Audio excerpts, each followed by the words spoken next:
Gabing-gabi na nang makarating si Mabuting sa Maynila.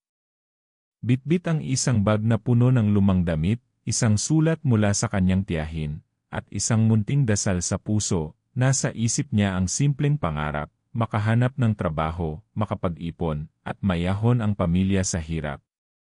Lumaki siyang tahimik at masipag sa isang liblib na baryo sa Quezon, sanay sa buhay sa bundok, sa pag-igib ng tubig, at sa pakikipaghalubilo sa mga hayop kaysa sa mga tao. Pero ngayong nasa lungsod na siya, ibang laban na ang kahaharapin niya, mas magulo, mas mabilis ang ikot ng mundo, at mas maraming taong hindi mo agad mapagkakatiwalaan. Sa unang linggo niya sa bahay ng kanyang tiyahin, tila lahat ay maayos. Pinuring siyang parang tunay na anak, pinakain, pinatulog ng maayos, at tinulungan pang maghanap ng mapapasukan. Ngunit sa kabila ng ngiti ng kanyang tiyahin, ay may itinatagong lihim na hindi agad naunawaan ni Mabuting. Tuwing sasapit ang hating gabi, may mga kaluskos na maririnig mula sa kisame, mga aninong naglalakad sa dilim, at malamig na simoy ng hangin na tila may dalang bulong ng panganib. Noong unay inakala niyang bunga lang iyon ng pagod o imahinasyon, ngunit habang tumatagal, mas lalo niyang nararamdaman ang kakaibang presensya sa loob ng bahay. Minsang naglalakad pa uwi mula sa panandaliang trabaho bilang tagalinis sa isang lumang palengke, nadaanan niya ang isang matandang babae na tila wala sa sarili, nakaupo sa gilid ng kalsada, basa sa ulan, at paulit-ulit na binubulong ang salitang aswang-aswang. Dumating na siya, tinulungan niya ito, pinaupo sa ilalim ng bubong at binigyan ng mainit na tubig mula sa karinderyang kanyang pinapasukan. Napatingin sa kanya ang matanda at sa unang pagkakataon ay nagbago ang tono ng boses nito, parang nagbanta, "Mag-ingat ka, iha. Ang mga mata mo malinis pa. Kaya't ikaw ang gusto niya." Hindi niya yon inintindi. Naisip niyang baka sira lang ang matanda o nagugutom lang. Pero noong sumunod na gabi, habang natutulog sa silid sa itaas ng bahay, nagising siya sa malamig na hangin at bigla ang pagkaluskos ng mga kuko sa bintana. Pagmulat niya ng mata, may pares ng pulang mata sa labas ng salamin, nakatitig sa kanya, galit na galit. Sumigaw siya, pero pagdating ng kanyang tiyahin ay wala naman itong nakita. Pinayuhan siyang magdasal at huwag masyadong maniwala sa mga kwento-kwento ng mga tao sa lungsod. Sa mga sumunod na araw, napansin niyang parang may nagmamasid sa kanya. Isang lalaki, matangkad, maputla, at may kakaibang kilos, laging naroon tuwing pauwi siya, palaging nakatayo sa kabilang kanto, hindi umiimik, hindi gumagalaw. Hindi niya alam kung totoo ba ito o bunga lang ng pagod, pero hindi siya matahimik.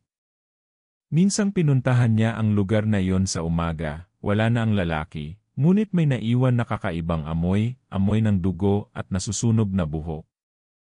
Habang pinipilit niyang magpakatatag, isang mas malalim na pangyayari ang yayanig sa kanyang katauhan.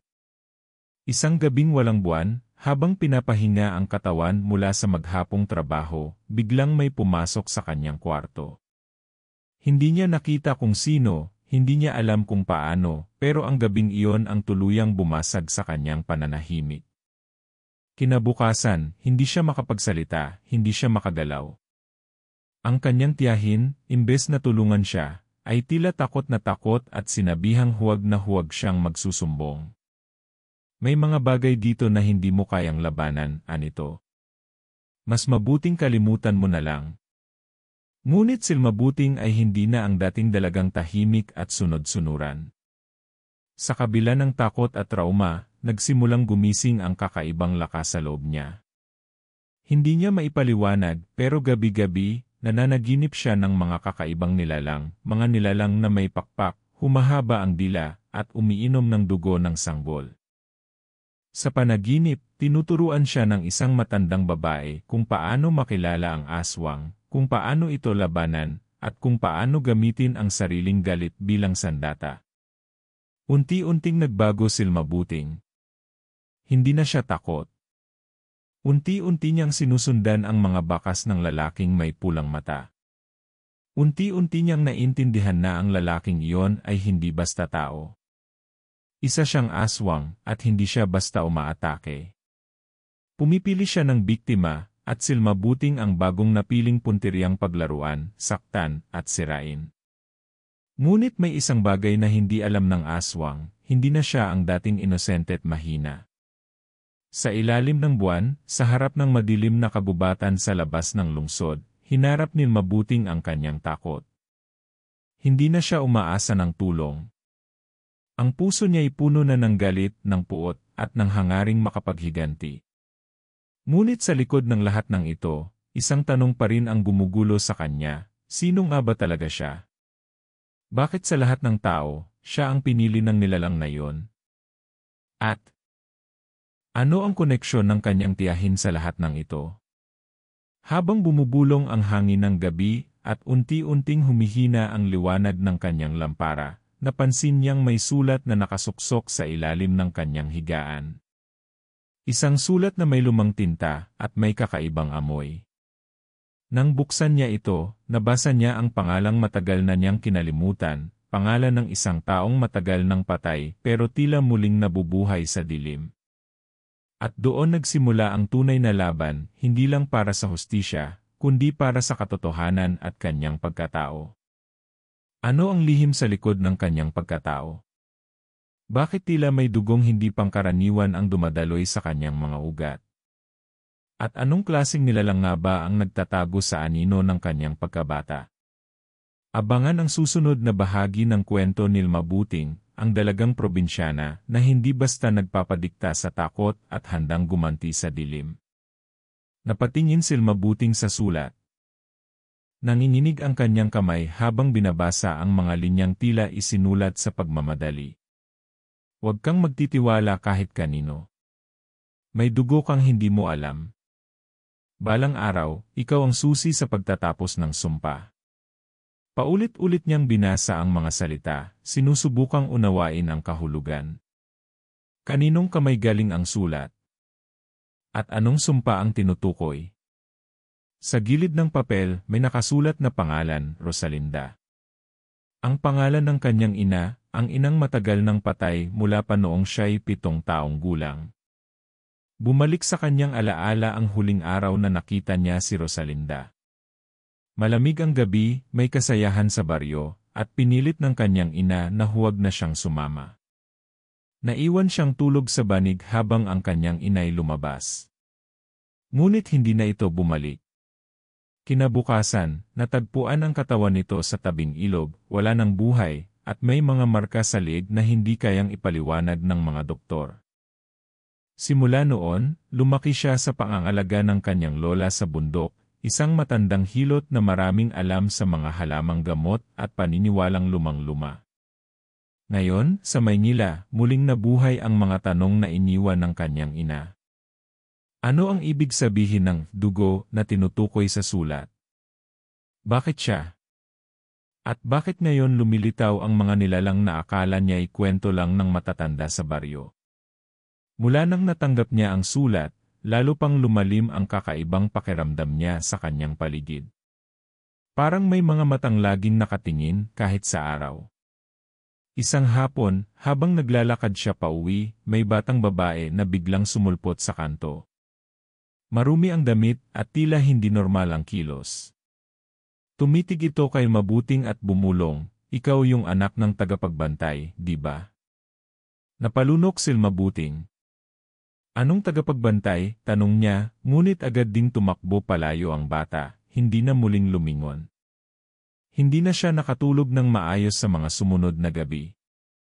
Sa bawat panaginip niya, nakikita niya ang kanyang ina, duguan, umiiyak, at may tinuturo sa madilim na kakahuyan.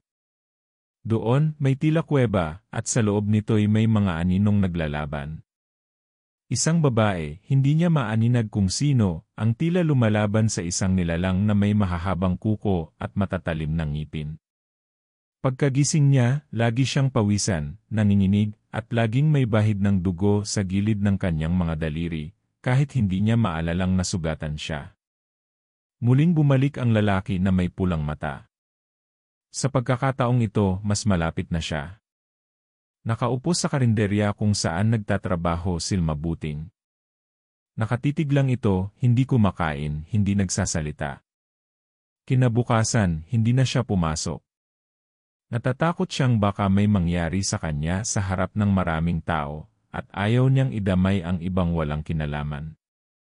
Nagdesisyon siyang bisitahin ang lumang bahay ng kanyang lola sa bundok ng Quezon.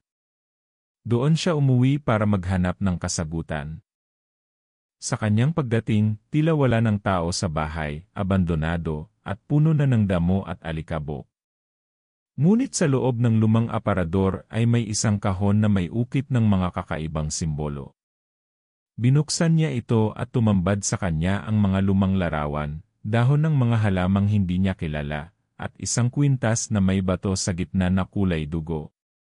Nang hawakan niya ito, biglang bumilis ang tibok ng puso niya, at parang may boses na bumulong sa kanyang tainga, ang dugo ng tagapagbantay ay muling nagising. Nagulat siya at ibinaba ang kwintas. Napaupo siya sa sahig habang nanginginig ang buong katawan.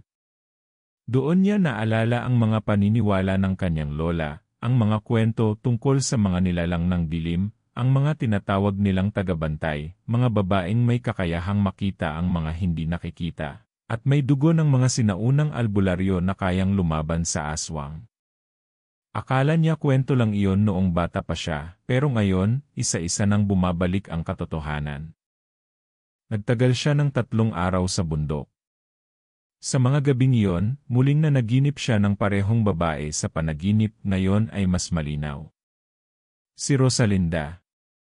Nakasuot ng puting damit, hawak-hawak ang parehong kwintas. Bumalik ka sa simula, bulong nito. Hanapin mo ang ugat ng dilim. Nasa ilalim lang ng ilaw.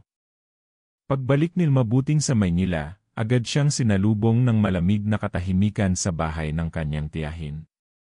Wala ito roon, pero bukas ang pinto. Sa loob ng kanyang silid, may kakaibang amoy, hindi mabaho, kundi matamis na mapanlinlang, parang bulaklak na nabubulok. Sa kanyang kama, may mga balat ng ahas na nakakalat, at sa pader ay may nakasulat na mga salitang hindi niya maintindihan. Isa lang ang sigurado niya, hindi na siya ligtas sa lugar na iyon. Sa gitna ng kanyang pagkalito, dumating ang isang matandang lalaki na nagpakilalang si Mang Isko, dating alalay ng kanyang lola. Anya, matagal na siyang hinahanap. Ikaw ang huling tagapagmana, sabi nito. Ang aswang na yon, hindi basta halimaw. Isa siyang binhi ng dilim, isang uri ng nilalang na pinanganak mula sa ritual ng kasamaan, at matagal nang may hinahanap na katawan na kanyang sasakyan upang tuluyang makapaghari. Sa bawat salitang binabanggit ni Mang Isko, lalong lumilinaw ang kabuang larawan, isang sinaunang laban ng liwanag at dilim, at silmabuting, ang hindi inaasahang susi sa pagpapatuloy o pagwawakas nito. Ang kanyang ina ay isang tagabantay, at ngayon, sa pagkagising ng aswang, siya ang susunod na pipiliin, hindi para kainin, kundi upang pagharian. Ngunit isang bagay ang kinakatakutan ng lahat, ang posibilidad na kapag pinilit ng aswang na pumasok sa katawan ng isang tagabantay, maaaring ito'y maging mas malakas pa kaysa noon. At kung silmabuting ay hindi matatag, baka siya mismo ang maging bagong nilalang ng dilim. Alam niyang hindi na siya maaaring umatras. Ngunit ang tanong, paano siya lalaban kung hindi niya palubos na alam kung ano talaga siya? At sino ang tunay na kalaban, ang aswang na humahabol sa kanya, o ang mga taong dapat niyang mapagkakatiwalaan pero may sariling lihim na kinikimkim? Sa kanyang paglalakad pa uwi sa isang madilim na eskinita, napansin niyang may sumusunod sa kanya. Huminto siya. Tumigil din ito. Bumilis ang kanyang lakad. Bumilis din ang tunog ng mga yapak. Nang bigla siyang tumigil at lumingon, wala siyang nakita, pero may malamig na hiningang dumampi sa batok niya. Kasunod nito, may boses siyang narinig mula sa dilim. Isang boses na hindi niya alam kung panaginip o totoo. Malapit na tayo magtagpo, Mabuting. At sa ating pag-uusap, ikaw na ang pipili, ilaw o dilim. Napahawak si Mabuting sa kanyang dibdib habang bumibilis ang tibok ng puso niya. Ang malamig na hiningang dumampi sa kanyang batok ay hindi gawa-gawa. Totoo iyon. Totoo ang nararamdaman niyang presensya. Tumingin siya sa paligid, pilit sinusuri ang dilim, ngunit wala siyang makita. Ilang hakbang pa at nakarating siya sa pinto ng bahay. Pagpasok niya, agad niyang nilakasan ng ilaw pero walang gumana. Patay ang kuryente. Tahimik. Parang walang tao. Parang patay ang buong paligid. Sa isang sulok ng sala, naroon ang isang bagay na hindi niya napansin dati, isang kahon na gawa sa kahoy, may ukit sa gilid, at parang may dugo sa takip. Nilapitan niya ito ng dahan-dahan. May kaba, pero may kung anong nagtutulak sa kanya na buksan iyon.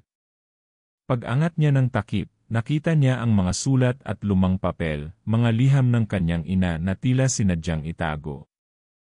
Isa roon ang may pamagat na, para sa aking anak kapag siya'y gising na.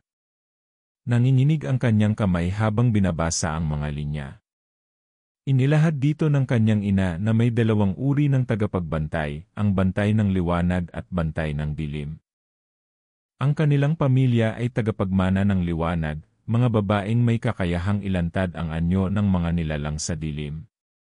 Ngunit kung ang puso ng isang tagabantay ay masira, kapag puno ito ng galit, takot, at paghihiganti, maaari siyang matukso at maging isang tagapagdala ng dilim. Doon niya naisip baka ito ang dahilan kung bakit siya pinipili ng nilalang.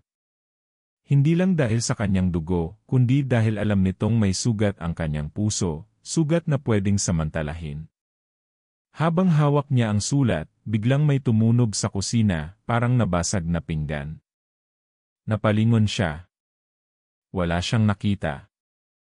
Ngunit sa gilid ng kanyang mata, may aninong dumaan. Mabilis. Tahimik. Habang patuloy siyang tinatabla ng takot, sa ibang bahagi ng lungsod, isang lalaki ang tila sumusubaybay sa bawat galaw ni Mabuting. Si Elias, isang albularyong matagal nang tumigil sa kanyang gawain, matapos mamatay ang kanyang anak sa kamay ng isang nilalang na hindi niya napigilan. Ngunit ngayong muling bumalik ang aswang na matagal na niyang tinutugis, napilitan siyang bumalik sa mundo ng mga anino. Napag-alaman niyang ang bagong target ng nilalang ay isang babae na may dugong tagabantay, si Mabuting. Hindi niya kilala ang dalaga, ngunit sa mga mensaheng kanyang nakalap sa mga espiritong kanyang tinawag, iisa ang sinasabi, siya ang susi, ngunit maaaring siya rin ang maging wakas. Naglakbay si Elias patungo sa bahay ng tiyahin ni Mabuting. Ngunit pagdating niya roon, sarado na ang bahay, at may mga palatandaang may kakaibang ritual na naganap. Sa pintuan ay may natuyong dugo at balahibo ng manok. Sa ilalim ng lamesa, may basag na garapon na may lamang itim na likido. Alam niya ang ibig sabihin noon, may ginawang pagtawag. At ang mas masahol, mukhang hindi lang basta pagtawag, kundi pagbubukas ng daan para sa nilalang. Samantala, si Mabuting ay hindi na mapakali. Sinubukan niyang hanapin si Mang Isko upang humingi ng tulong, ngunit wala na ito sa tinutuluyan. Sa halip, may iniwang mensahe sa ilalim ng kanyang unan, huwag kang lalaban mag-isa. Hanapin mo ang ugnayan ng ilaw at dilim sa loob ng iyong pagkatao.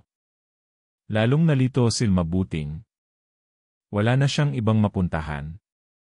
Wala na rin siyang tiwala kahit kanino. Kahit sa sarili, nagsisimula na siyang magduda. Lalo na't may mga sandaling hindi niya naaalala kung anong ginawa niya, mga oras na parang nawawala siya, at paggising niya, may putik ang kanyang mga paa, may dugo sa kanyang mga daliri, at minsan, may hawak siyang mga halamang hindi niya alam kung saan galing. Sa isa pang bahagi ng lungsod, may isang matandang babae na nagngangalang Aling Petra ang nakatanggap ng babala sa kanyang panaginip.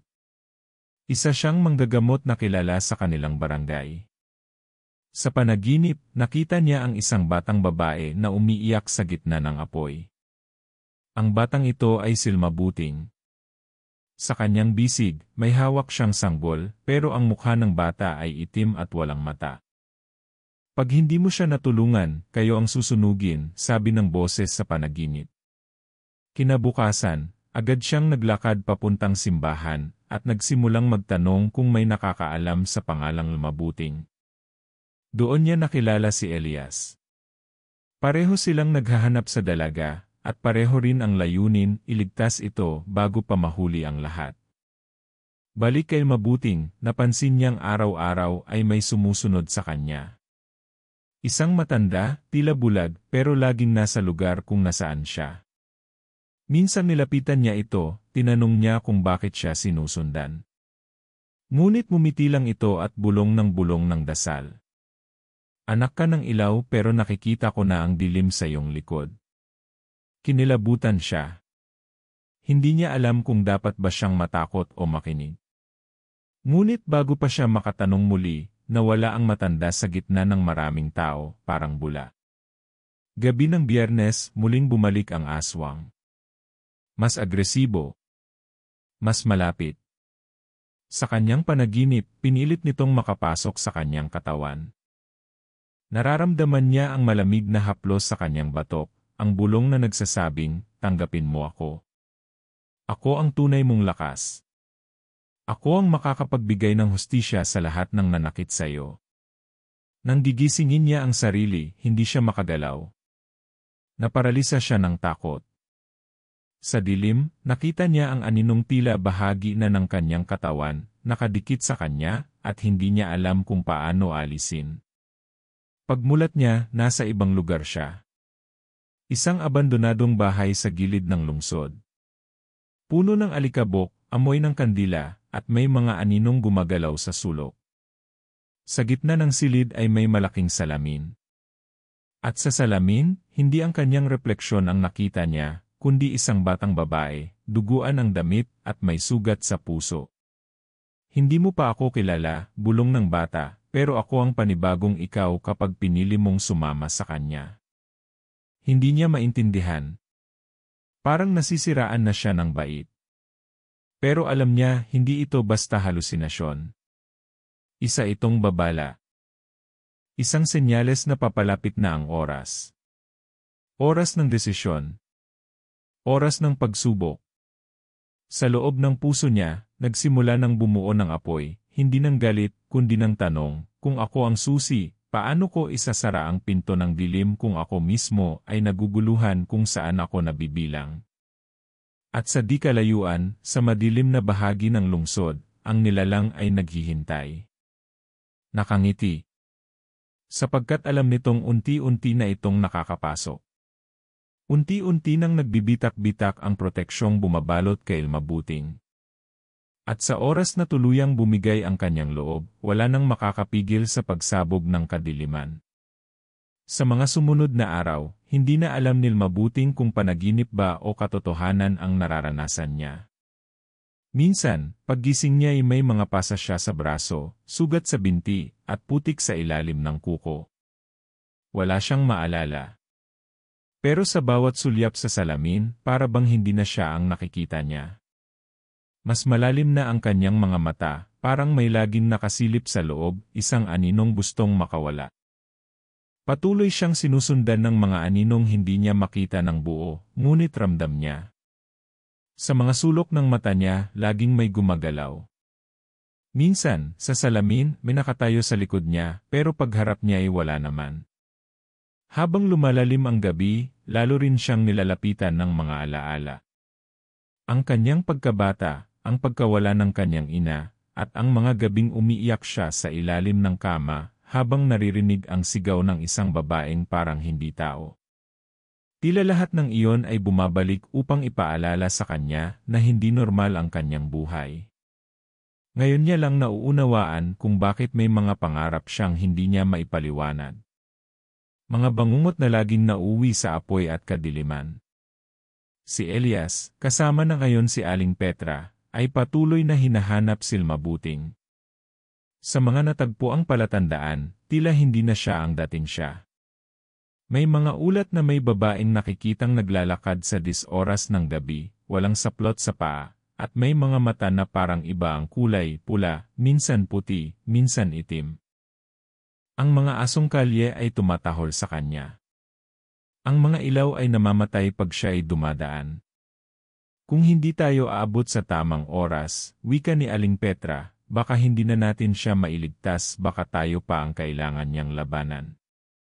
Habang papalapit ang anihan sa kanilang baryo, isang panahon ng pagtitipon ng mga magsasaka, at isang taunang pista, nagdesisyon si Mabuting na bumalik sa lugar kung saan siya ipinanganak. Isang bahagi ng kanya'y umaasang baka roon niya makuha ang mga kasagutan. Pero ang totoo, parang may humihila sa kanya pabalik, isang misteryosong boses sa kanyang isipan, laging bulong ng parehong mga salita, bumalik ka sa lupa ng dugo. Doon ka isinilang. Doon ka rin pipili. Pagdating niya sa baryo, tila ibang-iba na ito sa alaala niya. Wala na ang mga matandang kakilala niya. Puro bagong mukha. Ngunit may isang matanda na nanatili. Si Lola Senning. Isang bulag na albularyo na kilala sa kanilang lugar bilang taga-taga ng kasaysayan. Agad siyang pinuntahan ni Mabuting. Alam kong darating ka, bungad nito. At alam ko ring hindi na ikaw ang ikaw. Tahimik lang si Mabuting. Sa kanyang dibdib, patuloy na bumibigat ang pakiramdam. Ang kwintas na galing pa sa kanyang lola, tila umiinit tuwing lumalapit siya kay Lola Senning. Sa gitna ng usapan nila, inilabas ni Lola Senning ang isang lumang aklat, makapal, dilaw na ang mga pahina, at may mga simbolong kapareho ng nakita ni Mabuting sa mga sulat ng kanyang ina.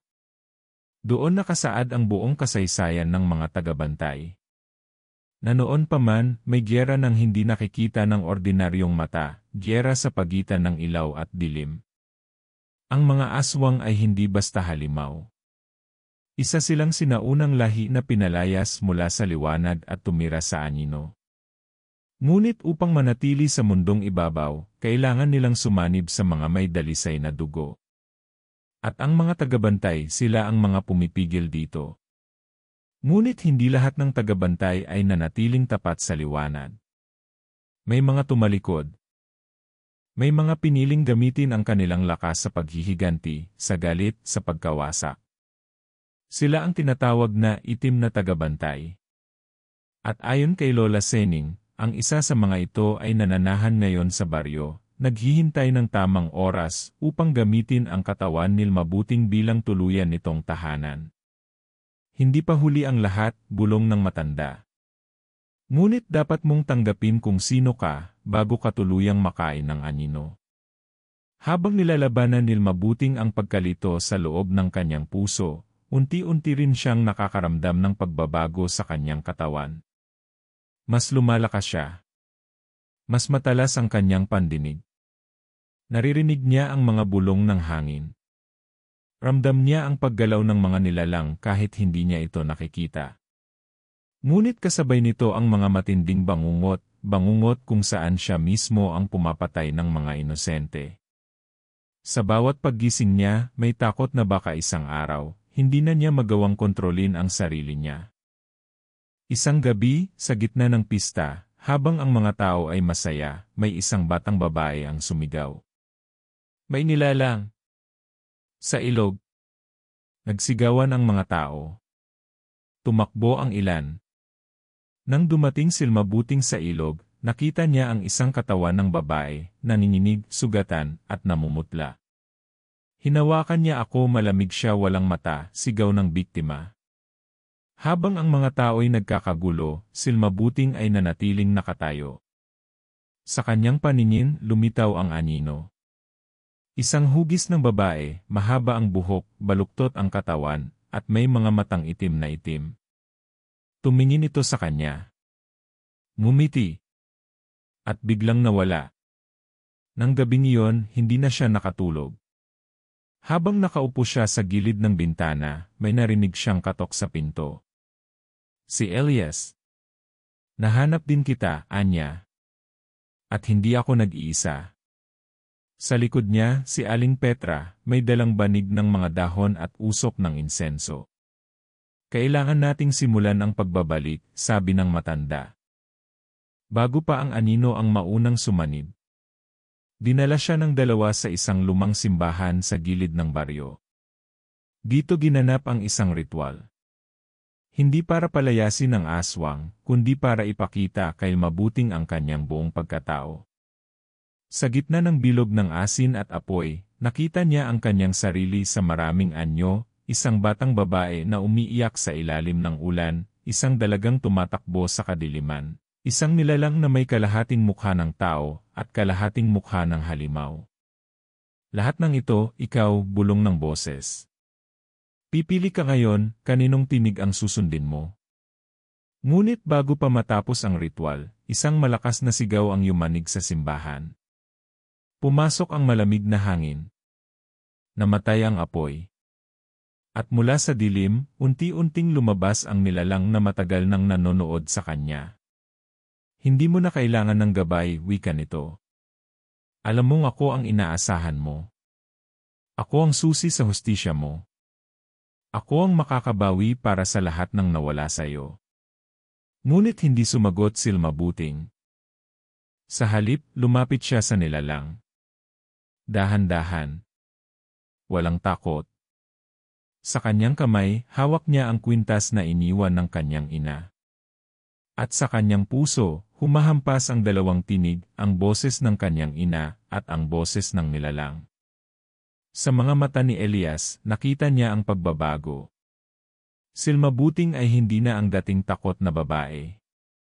Isa na siyang nilalang na may kapangyarihang hindi pa niya lubos na nauunawaan. At sa bawat segundo, lumalapit siya sa gitna ng dalawang mundo, ang mundo ng liwanag at ang mundo ng kadiliman. Sa bawat hakbang niya, nararamdaman ni Aling Petra ang bigat ng enerhiya sa paligid. Huwag siyang pilitin, bulong nito. Dahil ang puso niya lang ang makakapili. At sa huling sandali ng gabi, habang ang buwan ay lumilitaw sa langit sa kulay nitong pula, dumating ang oras na matagal nang iniiwasan ng lahat.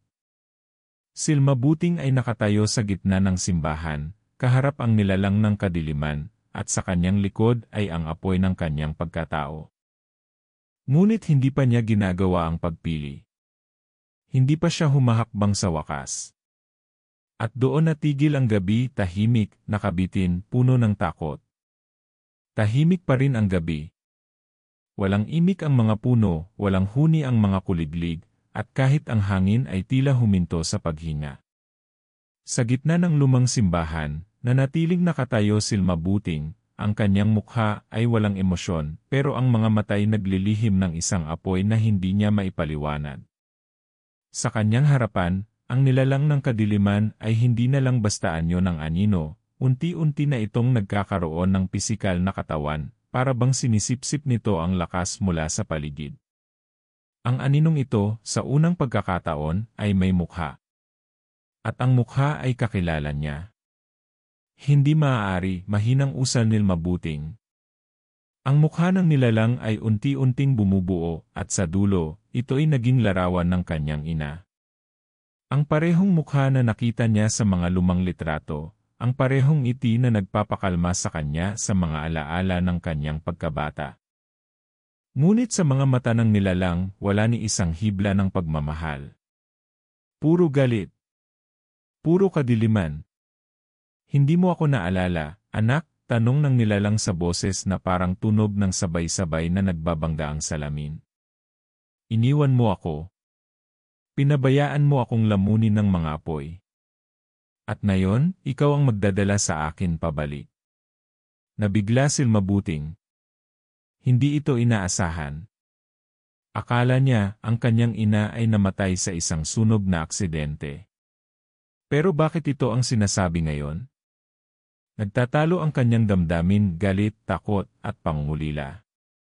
Habang si Elias at Aling Petra ay pilit na nagsasagawa ng mga orasyon upang pigilan ang pagsanib ng nilalang kay Mabuting, isang malakas na alon ng enerhiya ang bumalot sa buong simbahan. Nagkalat ang mga kandila. Nagsipagbitak ang sahig. At sa gitna ng kaguluhan, isang bagong nilalang ang dumating, isang matandang lalaki, nakasuot ng puting habito, may hawak na baston na yari sa kahoy na tila may mga ukit ng sinaunang wika. Ang kanyang presensya ay parang ilaw sa gitna ng bagyo. Napalingon si Aling Petra, at sa kanyang gulat, bumigkas siya, si Kamatyas, ikaw pa rin pala ang bantay. Tumigil ang nilalang na may mukha ng Inanil Mabuting. Ikaw ang pumigil sa akin noon, anito kay Kamatyas. At ngayon, babawin ko ang katawan ng anak ko. Siya ang usbong ng lahing bago. Hindi, mahina pero matatag na sagot ni Kamatyas. Hindi siya ang tulay mo. Siya ang huling bantay. At ang kanyang dugo ang magtatapos sa kadiliman mo. Lalong lumalim ang tensyon. Hindi na lang ito laban para kay Mabuting. Laban na ito ng buong linya ng tagabantay laban sa isang makapangyarihang nilalang na gumamit ng pagmamahal at alaala upang makabalik sa mundong ibabaw. Isang nilalang na minsang naging tao, naging ina, pero ngayoy pinili ang kadiliman bilang kapangyarihan. Habang abala ang mga matatanda sa pagpigil sa nilalang, si Mabuting ay dahan-dahang pinapasok ng mga alaala. Isa-isa silang bumalik, ang huling hapunan nila ng kanyang ina, ang sigaw nito sa gabi ng sunog, ang malamig nitong kamay habang sinusubukang ilabas siya mula sa lumalagablab na bahay. Ngunit may isang alaala na ngayon lang bumalik sa kanya, isang eksena sa dilim, habang siya ay sinusubuan ng gatas ng isang babaeng hindi niya maalala hanggang ngayon. Hindi ikaw ang ina ko, mariing sabi ni Mabuting. Hindi ikaw ang nagligtas sa akin. Ikaw ang dahilan kung bakit kailangan akong itago. Biglang nag-iba ang anyo ng nilalang. Mula sa mukha ng kanyang ina, ito ay naging isang babaeng may itim na mata, baluktot na likod, at mga kuko na mahahabat matutulis. Matagal ko nang hinihintay ang araw na to, matagal ko nang pinlano ang pagbabalik, wika ng nilalang. Lahat ng naranasan mo, bahagi ng pagbubukas ng daan. Ikaw ang sakripisyo. At ikaw rin ang magiging bagong katawan ko. Nagsimulang lumabo ang paligid. Ang simbahan ay tila nawala sa mata ni Mabuting. Napalitan ito ng isang lugar na mas madilim, puno ng mga ugat na gumagapang, mga mata sa paligid na nakatitig sa kanya. Parang bangungot na hindi niya matakasan. Doon niya nakita ang ibang babae, mga mukhang pamilyar pero hindi niya matukoy. Lahat sila'y nakagapos, tila mga nawawalang kaluluwa. Isa sa kanila ay humakbang. Ikaw lang ang nakatakas, wika nito. Ngunit ang halimaw na iyon inamuman o hindi, siya ang pumatay sa amin. Dito nagsimulang mabuo ang katotohanan. Ang nilalang sa harapan niya ay hindi lang basta aswang. Isa itong uri ng itagapagmana ng dilim, isang makalumang nilalang na naghahanap ng angkan para ipasa ang kapangyarihan. At siya, si Mabuting, ang itinakdang tagapagmana dahil sa kanyang espesyal na dugo, dugong may linya ng tagabantay at ng kadiliman. Sa mundo ng realidad, si Elias at Kamatyas ay hirap na sa pagpigil. Si Aling Petra, bagamat nanghihina na, ay nagsimulang magbasa ng lihim na dasal, isang orasyon na ginagamit lang sa pinakadelikadong panahon. Kung hindi natin ito matatapos ngayon, bulong ni Kamatyas, maaaring hindi na natin siya maibalik. Ngunit sa loob ng dilim, isang piraso ng liwanag ang lumitaw. Galing ito sa dibdib ni Mabuting ang kanyang kwintas. Sa pagkakataong iyon, narinig niya ang tunay na boses ng kanyang ina. Anak, hindi ako ang halimaw. Ako ang nagligtas sa iyo. Pero ako rin ang nagkulang sa iyo ng katotohanan. Ang halimaw na yan, kapatid ko. Ang kapatid kong ginamit ang kadiliman para habulin ang kapangyarihan. Muling bumalik ang lahat sa simbahan. Nakatayo si Mabuting, nanginginig, pero may panibagong lakas sa kanyang mata. Ngayon, alam ko na kung sino ako, Anya. At hindi ako magiging lalagyan ng kadiliman mo. Ngunit bago pa siya makakilos, isang malakas na sigaw ang umalingaw-ngaw. Si Elias, tinamaan ng anino at napaluhod. Tumalsik ang kanyang katawan sa altar.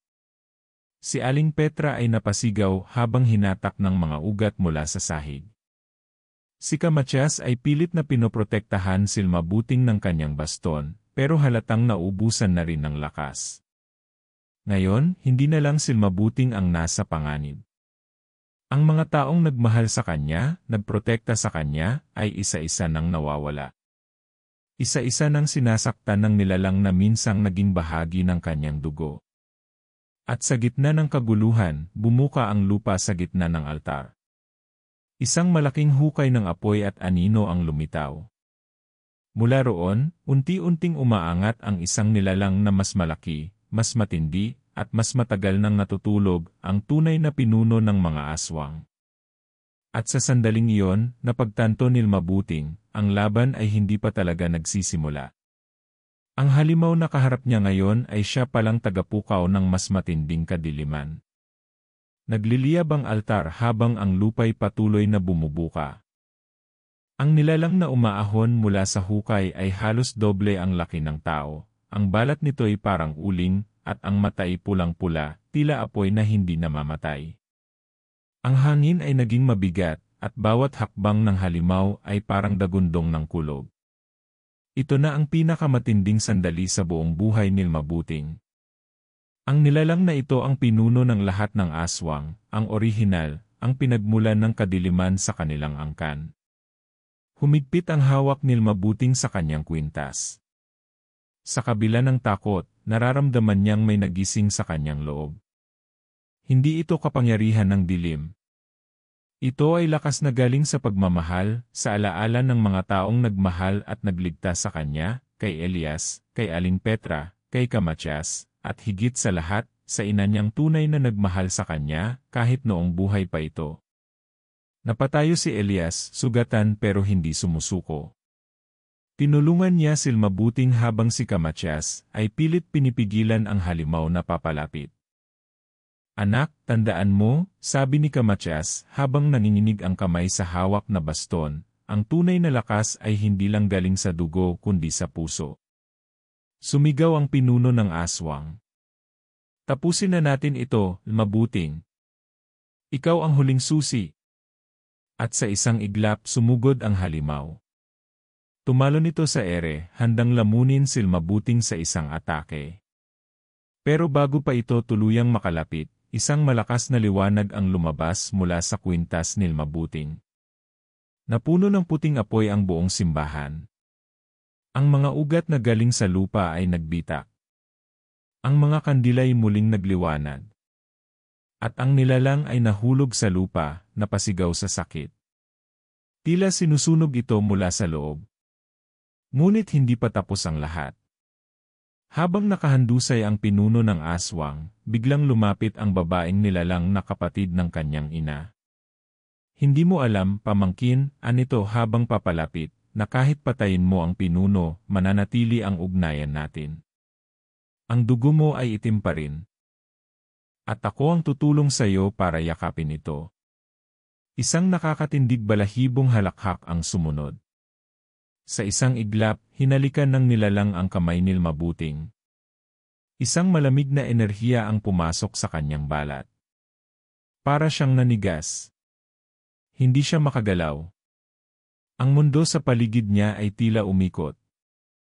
Bumalik siya sa loob ng bangungot. Nakita niyang muli ang mga babae, mga dating tagapagmana na pinasok ng kadiliman. Pero may isang liwanag na biglang sumulpot. Isa sa mga babae ang lumapit at humawak sa kanyang kamay. Hindi mo kailangang maging tulad namin, anito. Ikaw lang ang may kakayahang wakasan ito. Ang babae si Aling Petra sa kanyang kabataan. Ngayon lang niya napansin, isa rin pala itong dating biktima ng kadiliman. Pero siya ang tanging nakatakas. At sa kanya ipinasa ang sikreto ng pagpigil sa nilalang. Nagising si Mabuting. Hawak pa rin niya ang kwintas. Sa likod niya, si Elias ay nakikipaglaban na kay Aling Petra, pero hindi na ito si Aling Petra, kundi isang bersyon ng nilalang na nagpapanggap. Huwag, sigaw ni Mabuting. Hindi si Petra yan. Nagulantang si Elias. Nakita niya ang mata ng peking Petra, puno ng itim na apoy. Agad siyang umatras. Hinawakan ni Mabuting ang baston ni Kamatyas at hinarap ang nilalang. Hindi na ako ang mahina mong pamangkin. Ako ang wakas ng linya mo. Isang malakas na sigaw ang pinakawalan ni Mabuting. Nagsanib ang liwanag mula sa baston at sa kanyang kwintas. Tumama ito sa nilalang at nagsimulang sunugin ang buong anyo nito. Ang huling salitang binitawan ng nilalang ay, hindi pa rin ito ang katapusan. Pagkatapos ng ilang segundo, naglaho ang nilalang. Pati ang pinuno ng aswang ay tuluyan ng naabo. Ang simbahan ay naging tahimik muli. Walang ibang tunog kundi ang hinga ng mga natirang buhay. Lumapit si Elias kay Mabuting. Tapos na, anya. Ikaw ang dahilan kung bakit kami nabuhay. Ngunit biglang bumigat ang paligid. Walang halimaw, walang anino. Pero ang pakiramdam ni Mabuting ay may mali. May kulang, bulong niya. Nilingon niya ang baston ni Kamatyas. Ito'y unti-unting nagkakabitak, parang may itinatagong enerhiya na lumalabas. Lumingon si Kamatyas, halos hindi makatingin sa mata ni Mabuting. May hindi pa ako nasasabi, anya. Ang tunay na susi sa pagbagsak ng pinuno ng mga aswang ay hindi lang ikaw.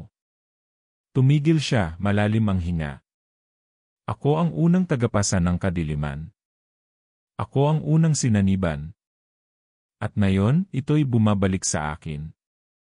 Nagulat si Mabuting. Ano nang ibig mong sabihin? Ang dugo ng halimaw ay nasa akin pa rin. Kaya habang ako'y buhay, may posibilidad na bumalik siya. Kailangan mong gawin ang huling hakbang. Nag-uunahan ang luha sa mata ni Mabuting. Hindi. Hindi kita kayang saktan. Ngunit mumiti si Kamatyas. Hindi mo kailangang pumatay. Kailangan mo lang akong palayain. Binigay ni Kamatyas ang baston. Basagin mo ito. Sa huling beses. Dahan-dahang tinaas ni Mabuting ang baston. Lahat ng alaala, lahat ng sakit, lahat ng galit at pag-ibig, pinagsama niya sa huling hampas. Sa isang sigaw, binasag niya ang baston. Isang liwanag ang lumabas, mas maliwanag pa sa araw, at unti-unting natunaw si Kamatyas sa liwanag na iyon, parang alikabok sa hangin. Tahimik. Isang uri ng katahimikang may dalang kapayapaan. Ang simbahan ay parang muling nabuhay. Ang mga anino ay nawala. Ang hangin ay preskong muli. Lumapit si Elias. Tapos na talaga. Ngunit bago sila tuluyang makalabas ng simbahan, may isang bagay ang kumislot sa ilalim ng altar, isang maliit, itim na buto. Muntik na nila itong hindi mapansin. Elias, bulong ni Mabuting. Ano yan? Lumapit sila. Nang kapwa nila tinitigan ang itim na buto, bigla itong tumibok. Parang puso. Nagkatinginan sila, at sa loob ng mata ni Mabuting, muling sumilay ang liwanag, kasabay ng isang aninong gumapang sa pader, mabilis at tahimik. Napatingin si Mabuting sa itim na buto na tumitibok sa ilalim ng altar. Sa bawat pintig nito, parang may mahinang boses na naririnig siya, bulong ng lumipas, mga paalala ng kung anong nilalang ang minsang naghari sa dilim.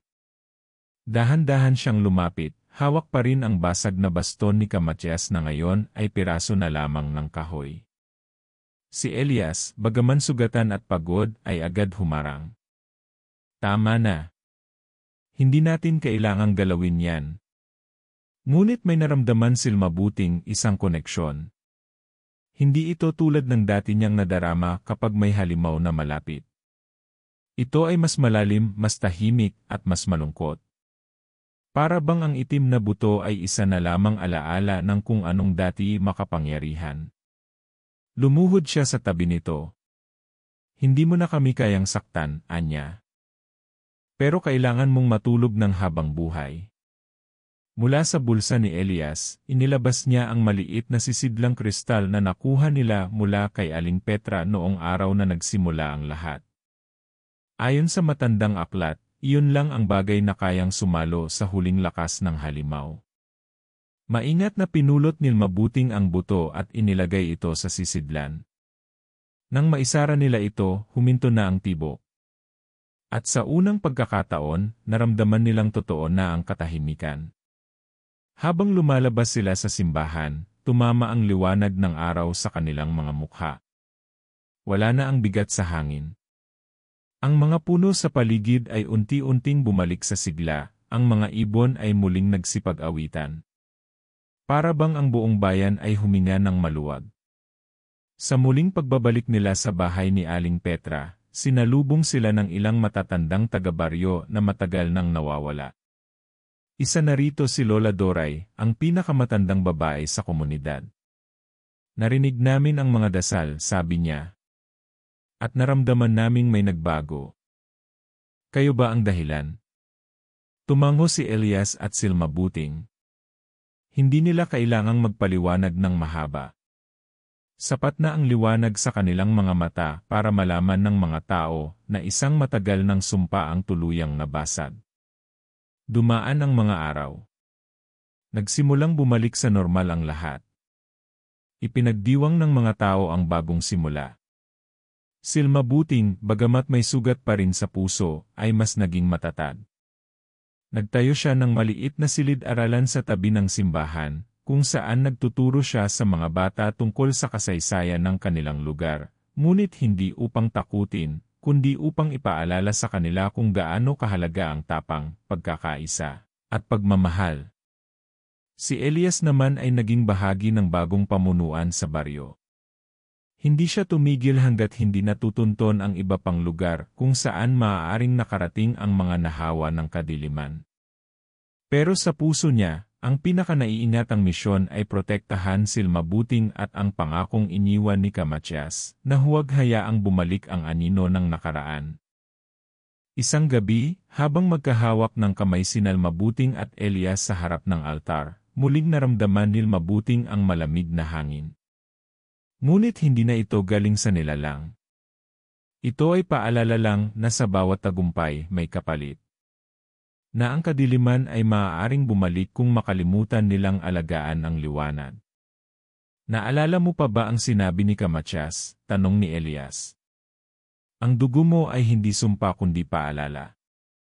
Tumango Silma Buting. Dahil kahit ang pinakamadilim na bahagi ng pagkatao natin ay kayang baguhin kung pipiliin natin ang tama. Isang huling bisita ang dumating ilang araw bago sila tuluyang magsimula ng bagong kabanata, isang matandang lalaki na may dalang lumang kwaderno. Siya raw ay apo ng isang mananaliksik ng mga lumang alamat. At sa kwadernong iyon, may mga tala tungkol sa angkan ni Mabuting, kung paano ang kanilang dugo ay hindi orihinal na masama, kundi may layuning protektahan ang sangkatauhan mula sa mga espiritong ligaw. Ngunit sa paglipas ng panahon, may mga sumuway, mga naghangad ng higit pa, at doon nagsimula ang sumpa.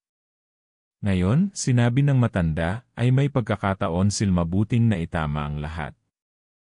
Hindi lang niya nilabanan ng aswang, binawi niya ang kahulugan ng kanyang pinanggalingan. Kaya't ang kanyang pangalan, na minsang tinuring na sumpa, ay magiging simbolo ng pag-asa sa mga susunod na henerasyon. Sa huling bahagi ng kwento, muling bumalik Silma Buting sa pinagmulan ng lahat, ang kagubatan kung saan siya unang tumakbo noong siya'y nawalan ng pag-asa. Sa gitna ng mga puno, inilagay niya ang sisidlang may itim na buto sa ilalim ng isang matandang punong kahoy. Ipinagdasal niya ito at pagkatapos ay tuluyang nilisan. Sa kanyang pagtalikod, may isang tila bulong ang dumampi sa kanyang tenga. Maraming salamat. At sa kanyang puso, alam niyang hindi lang ito boses ng isang nilalang na tuluyang nawala, kundi boses ng lahat ng kaluluwang minsang napadapa, pero natutong bumangon. Ang kwento ni Mabuting ay hindi lang kwento ng isang dalagang galing sa probinsya na hinarap ang aswang. Isa itong paalala na sa kabila ng kadilimang pwedeng sumubok sa atin, may pag-asa pa rin tayong maging liwanag sa dilim, kung pipiliin nating lumaban, magmahal, at magpatawad. At sa mga nanonood ngayon, sana'y dalhin niyo ang aral na ito, na hindi tayo dapat matakot sa anino ng ating nakaraan, kundi gamitin ito upang maging matibay sa hinaharap. Dahil sa huli, kahit gaano kadilim ang gabi, sisikat at sisikat pa rin ang araw. At dito nagtatapos ang kwento ni Mabuting. Maraming salamat sa inyong pakikinig. Huwag kalimutang i-like, mag-subscribe, at i-share ang Sigaw sa Kadiliman kung nais niyong makinig pa ng mga makapangyarihang kwento ng kababalaghan, katotohanan, at katapangan. Hanggang sa susunod nating paglalakbay sa dilim.